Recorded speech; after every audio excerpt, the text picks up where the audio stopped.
Alors, lorsque vous ouvrez Novaxcel pour la première fois, vous remarquez déjà qu'il va s'ouvrir en mode fenêtré, c'est-à-dire pas en plein écran. Donc, première chose à faire, déjà, c'est de cliquer sur le bouton agrandir ici pour le mettre en plein écran. Alors, pour les besoins de la vidéo, moi je vais juste l'étirer un petit peu, voilà, pour remplir toute la place de l'écran de la vidéo. Ensuite, vous remarquez que les colonnes ici sont toutes resserrées vers la gauche. Donc ce qu'on va pouvoir faire déjà dans un premier temps pour équilibrer l'ensemble des colonnes, c'est se positionner sur l'arête qui se trouve entre la colonne classeur et la colonne dossier ici. Voilà, quand vous avez la petite double flèche, vous cliquez et vous pouvez étirer donc cette colonne là, voilà, ce qui aura pour effet d'équilibrer à peu près donc l'ensemble des différentes colonnes.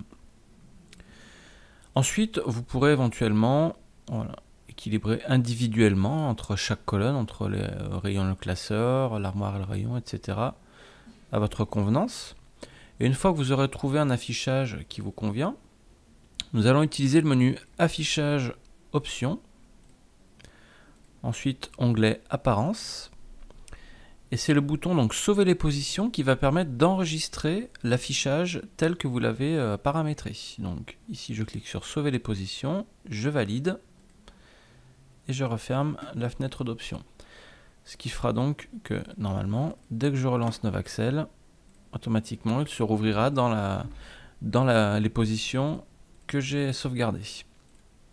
Voilà donc déjà pour ce premier paramétrage.